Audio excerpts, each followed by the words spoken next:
Hey everybody, this is Robert, and thank you for tuning in to Yeah, it is Station Square because I'm not doing like I'll explain it a little bit, but yeah, thank you for tuning in to the podcast. And yeah, today we have a very special guest in the corner. We have Miss Arianna Ratner, who I'm just happy that we're finally doing this because this is yet another one that we kept rescheduling. But hey, it happens. Thank you so much for joining me today. How are you doing this lovely Tuesday morning?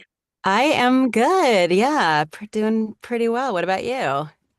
Yeah, I could be better, but hey, I'm here. It's another day, so God bless that I'm still here breathing, you know. Yeah. I'm just grateful and thankful. So yeah, for those that are unaware, I'm doing like a series of interviews based on my original project, Solomon Shrine, which I'm finally happy that I announced the cast for it. So doing like a series of interviews with the crew, cast, and everybody that is able to do this month, and you're just gonna have a lot of fun doing it. So the theme for this is Solomon Shrine podcast, but I'm just gonna briefly bring it back to Station Square for those that aren't a part of the cast and stuff. So this is technically Station Square, but Solomon Shrine is still going to continue on all throughout the month and during the summertime. So yeah, just want to give a little bit of clarification on that. But yeah, I guess that's my little self plug. Solomon Shrine episodes will be out coming soon, and you should see more episodes of this coming soon, like on my podcast. So enough about that. With all the announcements out of the way, let's get right on to the Q&A. So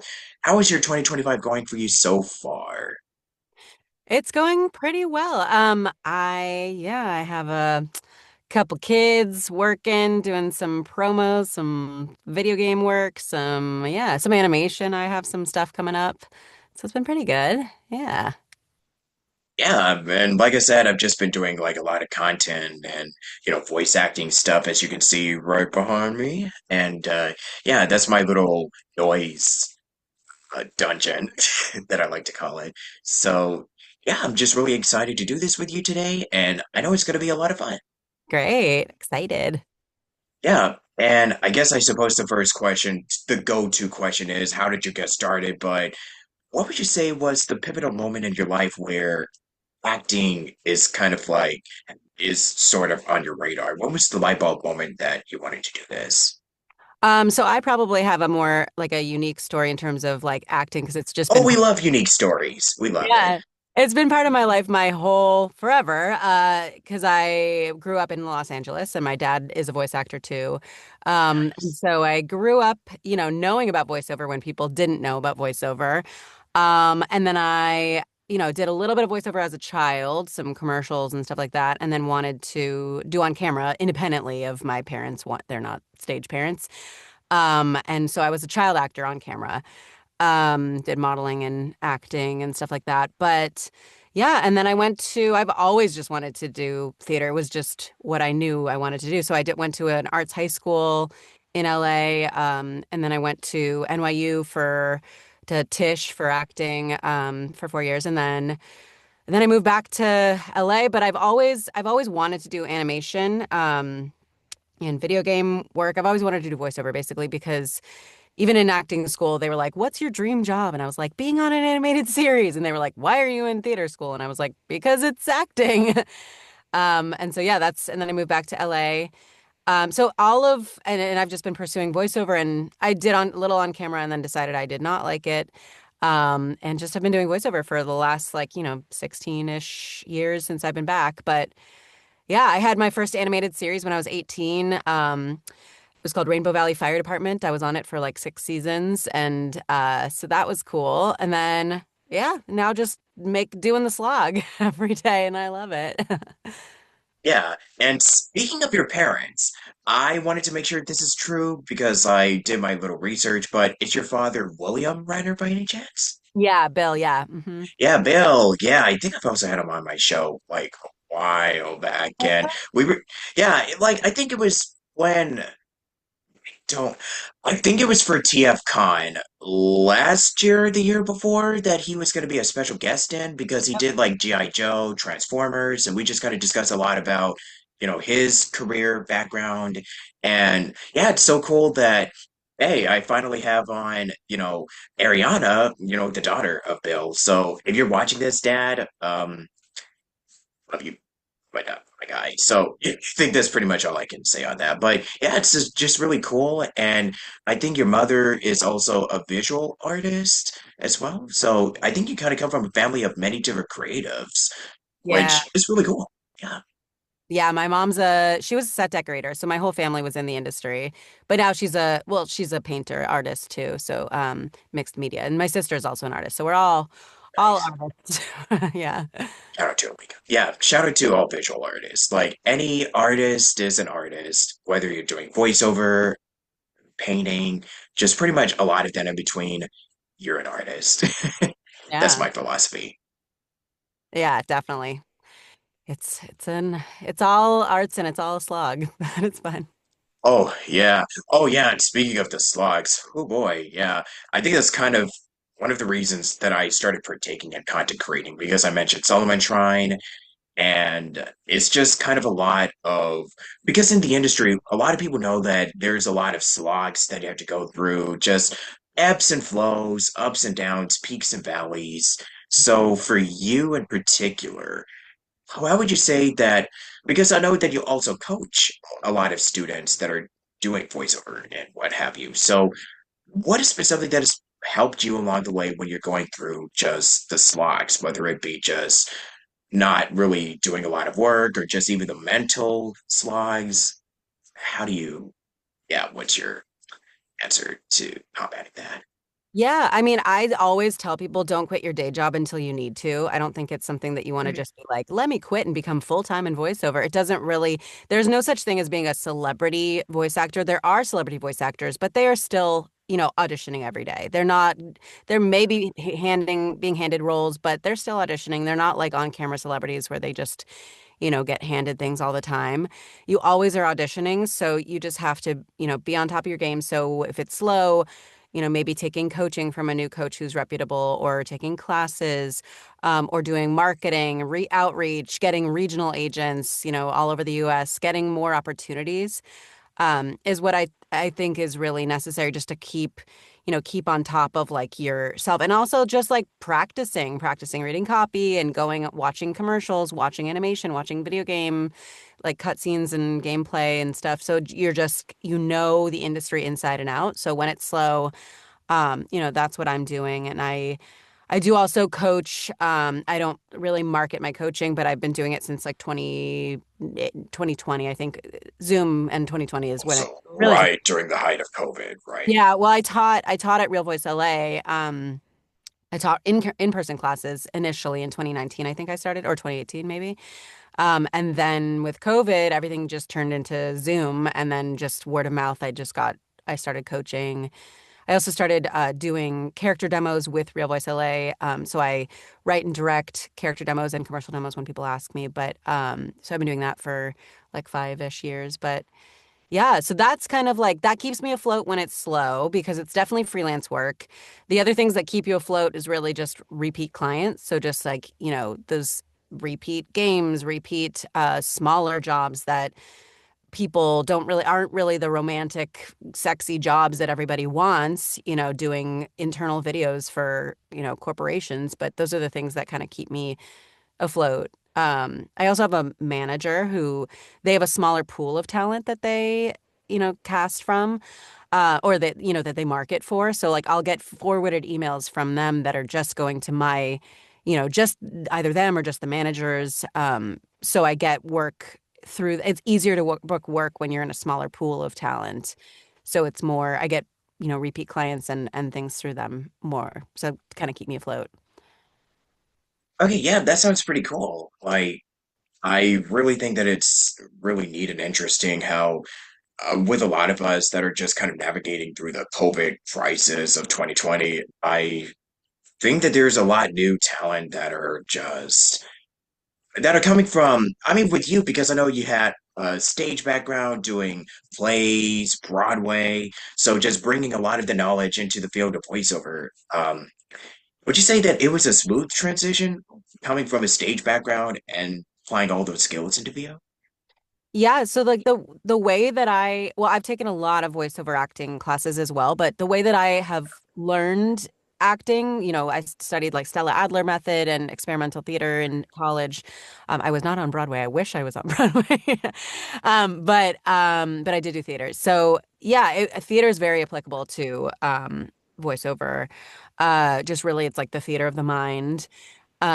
Creating blocking, props, proximity, scene partners, all these things that can help you kind of create a scene and make it come to life in your head because we don't have any of those things literally. We have to do it all in our head. So if you can kind of create a scene, put on those VR goggles, picture and visualize this world that you're seeing and who this character is. In Stella Adler, the method that I studied for a couple years in school, it's about like stepping into the skin of your character. So knowing your character so well, you can just step into their skin and then step out. So like a great actor that I think like the better actors in the world, like, Julianne Moore, Mark Ruffalo, who are Adler trained actors, they can just be laughing, talking, being themselves, and then the director calls cut and they're immediately in because they know their character so well, rather than being, the method actor just always be playing their character the whole time and then not being able to step out of it. And, we've seen what happened with Heath Ledger when that because of that stuff. But Oh my yeah. God. So to me, a good actor is someone who creates that story, creates that character, and just can step in and step out. And I do the same thing with voiceover. Yeah, that is so important you touched on that because I I know a lot of I mean, I don't know personally, but am aware of their work and like with Mark Ruffalo and Heath Ledger, I really think that they were really some of and even if we're going to like the Juilliard, like with Robin Williams or, so have you. I mean, all of these people that we have, we've been blessed with over the years, it's not only just with their talent, but just their hearts and just their person, like just the way that they're so personable. Like they're just incredibly given to those that that could use a pick me up. I mean, Robin just really gave everything that he had, and Yeah. I know that some of it, like you mentioned, I mean, with also with Heat, it can kind of come with its own expense, and I know Mhm. that everybody knows what happened to know both of them. But I mean, at the end of the day, it's like it kind of sucks, but I really do think that they really made like so much. They brought a lot of joy in others, and yeah, I mean, I know that with a lot of us, I don't want to go into you bring so much joy to others at the expense of, your mental health and everything. So I know that's also kind of like a big important lesson of just being like, hey, like it's good to give to others, but definitely look after yourself because, yeah, Yeah. never know. Yeah. I don't want to just want to go on a downer, but yeah, it's just kind of, but we need to be real about this stuff for those that want to do this every single day, you know. Well, in terms of that, I mean, to me, you have to take care of your mental health. Like, get a blocking app on Instagram and social media. Don't like if people's Instagrams trigger you because they're, posting about their successes all the time, like just unfollow them or whatever, mute them or whatever. Don't take care of yourself mentally. I always at the end of the evening when I'm done with I try to finish my auditions by like 5 6 p.m. because I have little kids. Same. And Yeah. then, yeah, and then I just close my booth. I turn off my lights. I sleep my computer like purposely to kind of feel like I'm disconnecting. And then I leave. And I think it's really important to like be outside, have other interests, have hobbies, and, disconnect. I don't look at social media like late at night. I read and put my phone in the other room. So I think those things are really important in voiceover because otherwise we're just stuck on our phones being like, look at this person's success. Look at their success. Like, why am I not them? Oh, yeah. Trust me. Social media can be a beast all on its own, and that's why it's super important to just, once again, look after yourself. Just unplug, unwind, just don't get caught up in, especially with a lot of the political stuff. Oh, I yeah, definitely. Yeah. Um, so with you in particular, because you've done video games and you've also booked, teaser trailers, promos for Disney, Jimmy Kimmel, and just working with a lot of these clients, because you mentioned just being versatile. I'm so sorry. I can talk. I'm a voice actor. Mhm. So, you're just working with a lot of these people. What were some of the biggest, I guess, takeaways that you got from doing work with Disney and then moving over to Jimmy Kimmel and, working with a lot of the big name companies that you've been working with all these years. Yeah, I mean, one thing that I've just noticed, I've started, realizing is all of these people are just people working. Everyone's just trying Exactly. to get their Yeah. job. So, and just make sure you're professional and you're really good at what you're doing. So Yeah. when you're on a call with like, some of the Disney co-promos I've done, they'll be like CEO for like I did a whole collaboration co-promo with like Nordstrom's, Disney, I forget what other companies. It was all these, so all these people from these companies were on the Zoom call and it was really intimidating. But you just do your job, you be professional, and then you get quiet. Let them, do what they need to do. Don't just, don't think you're the center of the universe and just, be professional, be on time or early. And don't tell people what to do. Um, Uh, yeah, so I think just like thinking of everyone as just, everyone's just slogging away doing their own thing, and you need to just be a professional and come in, do your job and be good at it. Make, your job as the actor is to make specific choices. It's not to be directed. In a good video game session, an actor, and I direct video games as well. So like the actors will come in, give me an A, B, I'll take their A, and then we'll move on. And I won't even have to direct when someone's really good. The when I have to direct is when someone's not doing their job. So the misconception in video game is that you come in and you say, I'm a canvas, direct me. And it's not. It's you have to come in, give me a specific A, B. I might not even know what's going on in that circumstance. I don't get much more information than the actors when I'm directing in the script, but you have to come in, do your job, give specific choices, and then you'll get done in half the time and you'll be called back because they like working with you and you finish early. okay. Yeah, because I was also just thinking about this a lot because when you're an actor, and it's also like you pretty much are running a business, like you're your own boss, professionalism, and have to have all these qualities in mind. I mean, for me, for many years, I've just been, because right now we're just approaching 8 years since I've been doing this, and a lot of this stuff is just pretty much mostly independently. Like you have to schedule your own sessions, time, and do these meetings and interviews with the actors that I have for my show. And there's a lot more work that goes into it. Like I know that a lot are just kind of they think when they go into this, it's like, oh, you get to do all these silly, funny voices. It's not. You gotta it pretty much is a business. I hate to break it to you. Where, I mean, it is fine, but there's a lot of other work that goes into it, like training. And need I go on? So Yeah. that stuff you got to be aware of. Yeah, Like, I and mean, also, that's pretty much it.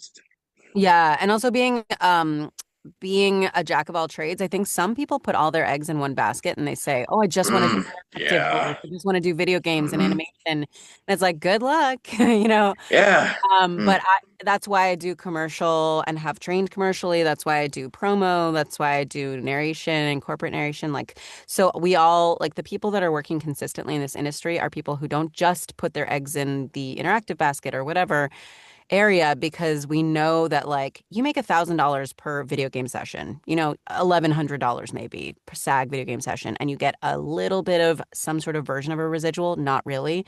I've been in some of the biggest games in the world and I got paid $1,100 plus, $75 later and maybe another thousand and that's it.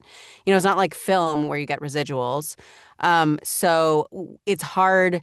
You can't in order to make SAG health insurance, which is $27,000 a year, you'd have to do 27 video games a year, 27 sessions a year, which is pretty hard. So you have to get other work. So whether it's looping, union dubbing, commercial, promo, like other jobs that can fill those gaps because otherwise you're just like, trying to book all these AAA games and union games and it's pretty hard. I mean, and right now we're on strike and in my opinion, that needs to end and we need to take the last best and final deal because the game industry is about to crumble. Yeah, but I want it to end right now. I'm over it. I think all of us are. Yeah. uh, yeah. Grateful for all the work the NEGCOM has done, but would really love for it to be over right now. No. I kind of want to see my friends and just hearing them pick someone in video games again. Yeah. I mean, That's just honestly, yeah. There's a lot of and I love working with some of those production companies and producers. There's people in the negotiating room on the producer's side that I know personally that cast me, from workshops and stuff and are great people. So I don't think of them as the enemy. I think of we need to figure out how to work together and try to get this deal to membership. And membership can decide if they want to take it or not. But yeah, anyway, that's a lot. That's consuming my life right now. No, we love rambling. We just go off topic all the time on the show. Yeah, but let's just move on and because I know there's a lot of different topics and stuff that we can disclose in about 30 minutes or so, but we could just discuss a little bit about some of your, some of the work that you've done for like characters. So, out of all of the I really hate to ask you this, but what have been some of your most not favorites, but the ones that really changed your life? It really changed your trajectory for the better. The ones that hold so near and dear to your heart. What's interesting about voiceovers is like to the fandom, it seems like you do these characters all the time. But to us, it's like we did like a couple It's sessions. just like, yeah, it's kind of like you book this character, then you do a couple of sessions and that's it. I know. I Or wish if they we bring did it them all the back, yeah, if it's yeah. reoccurring, then hey, I mean the most popular character that I play that was really fun to do is always really fun to do. And I do more sessions is Cookie Run. I mean, it's Sorbet Shark oh from Cookie Run, yeah, yes, I which is the noticed easiest that's character because I'm just going. I noticed on your website that's the character that's kind of like up Yeah, front near the top, not literally the top of your head. not purposely, but no, I mean, that's a really fun role and really fun because the fandom is really big on that game. I mean, I've been doing, and it's really the characters, the NPCs and things that people don't really know that keep me afloat because I've been doing like Elder Scrolls Online for like, 12 years or something like that. I've been doing every single year I do Elder Scrolls, but I'm not, I mean, I have some leading characters in there, but it's really those are the things that keep me like get me excited because I'm like, oh, they're like it's a long-term client. Like they appreciate my work. And then, World of Warcraft, I've been doing a couple versions of that and um but in 2020 and I've been playing Belshazzar since then. And so that's like the gift that keeps on giving. Like behind the scenes, I'm just grateful for like the directors that keep like being like, hey, here's a character that's gonna be get bigger to play this. So yeah, I think I am grateful for like the characters that I've played, but it's really like the repeat games that I played, but that I'm in, But yeah, the Fallout, the random ghoul number two in Fallout, that kind of thing. Yeah, like I said, you've done some pretty big video games in your time, and I just want to wish all the congrats to you. And I'm not saying that with sarcasm. I mean, I really do mean it. Thanks. Yeah, yeah. It's like, yeah, I really do wish you congrats on all this stuff that you oh la di da, but yeah. Yeah, so about your private coaching, what is something that you enjoy the most about, coaching actors and students? Because I know I took a few of your stuff at Real Voice in the past. So yeah, I wanted to know how it's been going for you and just being on the other side of the glass, just, from acting and then just coaching with students and being on the other side of the glass. Yeah, I mean, I one thing that I love about coaching so much and why I keep doing it and makes it all worth it is just seeing people kill it, like getting better, improving, seeing where Yes. people started from. Like there's some students where I'm like, I wish we recorded your first session to like now, because there's people I've been working with for like four years, like who we started off just like regular coaching, then we coached them and I coached them up to their commercial demo. We did their commercial demo, then I coached them up to their character demo. We did that, and then now I help them like weekly on auditions with their multiple regional agents that they got because we worked together and I helped them send out emails and stuff like that. So seeing that, and then really like when I record people's character demos, just how much they kill it because I don't really let someone get to the point of doing a demo until they're truly ready. So when we record it, I'm just like in awe because they're so talented and so good and they worked so hard to get to that point. So that's just what makes me really happy is seeing people like really get to that point where they're just so successful. Um, I mean, Darius Johnson, like well, I did his character demo. He's just like doing promos for Nickelodeon. I mean, like it's crazy. So these people are just, I don't take responsibility for their talent and career, but I'm glad to have been part of their journey. Yeah, I just really love how, there's a lot of people that are going to be on your side throughout this whole process and with all of the bookings that you've been making. And, just coaching a lot of the students that are also just eager to learn and always wanting to improve. It just really pays off to see them actually get to a place in their career where they're doing a lot of this work and they credit you for helping them out on your journey. And it just kind of feels so, it just makes you, it just warms your heart a little bit. And, you can kind of just pat yourself on the back for just really helping them out on their, at their paths. Yeah, truly. I mean, it makes me happy. We're fighting for the future of of people to have the ability to work, especially in video games. That's why, we really want this deal to go through, is because I want people who are younger, who are starting out, who are excited about video games to have AAA games that are part of the union contract, which are, potentially going to go, not potentially, definitely going to leave if we don't sign a contract soon. So I really want, like, I want this industry to continue so badly. I don't want to do anything to make I mean, it's my livelihood and I have, children that rely on this health insurance, my kids. But yeah, so that's what truly makes me happy, is seeing people just improve and just kill it and get big and get with bigger agencies. And yeah, and it's amazing. For sure. And what is something that has also been helping you a lot? Because I know we're kind of in some weird times right now, just in the world. So, what is something that has been, keeping you just sane during all this? Keeping me sane is kind of like being in the moment and just trying not to think about like, oh, how many avails do I have in my inbox right now? Like just saying, okay, the work will come. I'm going to focus on real life and being in the moment. And having kids really makes you focus on real life because you have to be present with them. So I just try to, there's a lot of depressing things in the world. I've been, realizing. So,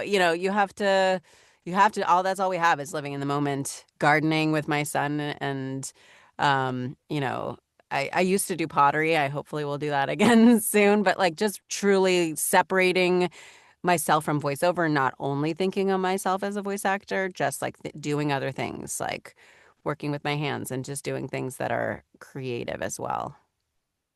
For sure.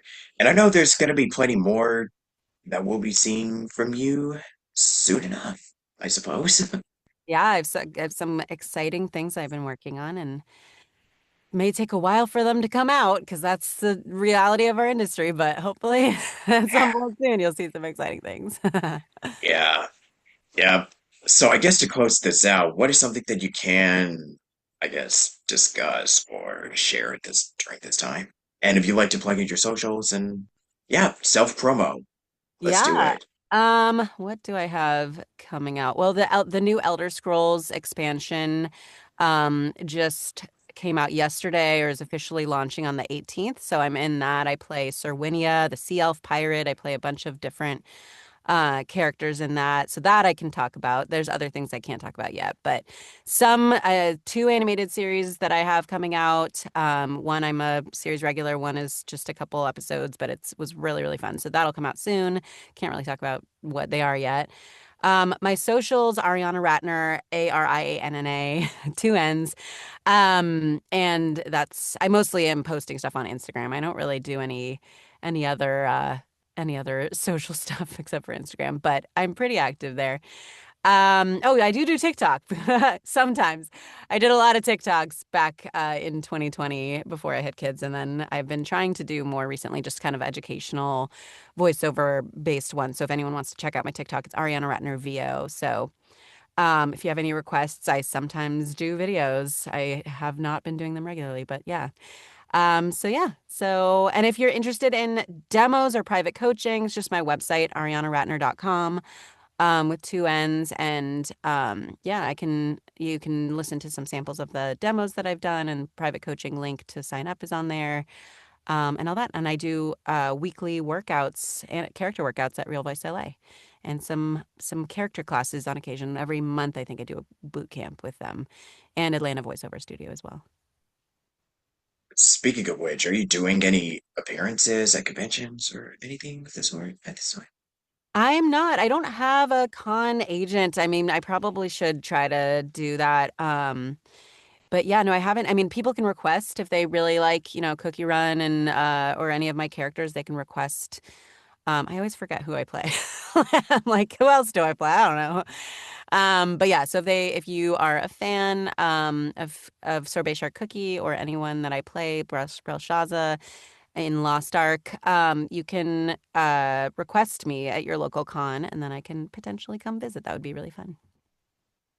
And any last piece of advice you want to close out on? Train as an actor. Acting is so important. Take a theater class, take an on-camera class if you haven't, because motion capture, if you ever want to do motion capture, that's like more similar to on-camera theater. So, being in your body is really important. Learn how to act. That's all we really have right now over AI is being able to act. So if you want to book jobs over AI, you have to be a really, really good actor. Yeah, same. That's probably the advice I would close out with. That's kind of perfect way to pretty much wrap up this episode. So I want to thank you so much for tuning in. And yeah, would you like to do an outro for this? Sure. What does that mean? Well, you could just say, my name is Arianna Ratner. I've done this, lots of projects, and this is Station Square Podcast with Robert Jackson. Whenever you are ready. Let me just see what I've done. I have to click. Okay. Yeah, Okay, great. Wait, say the name of the podcast again. Station Square Podcast with Robert Jackson. Okay, cool. Uh, Hello, this is Arianna Ratner. I am on Station Square Podcast with Robert Jackson. I am the voice of Sorbet Shark Cookie and Cookie Run Kingdom. I'm in lots of games like Spider-Man 2, Starfield, Diablo 4. I play all the babies in The Sims 4, the older one. I'm in Fallout 76, play lots of ghouls. I also do a lot of promo. I have recent promos on Pluto TV and Max and Fox. And yeah, if you're interested in coaching with me, check out my website, arianaratner.com. Beautiful. And speaking of Spider-Man, yeah, this is for my nephew, but it's Spider-Man themed. I was just in the mood, so why not? Oh, that's awesome. Yeah, totally not sponsored. Thank you so much, Ariana, for stopping by today. And yeah, any final closing farewell? Oh, well, thank you so much for having me. This was so much fun. Yeah, anytime. And until next time, folks, stay lovely, stay positive, and keep fighting the good fight. And happy Juneteenth, Pride, whichever celebrations are happening this month. And take care, y'all. God loves you. I love you too. God bless. Live long and prosper. Bye.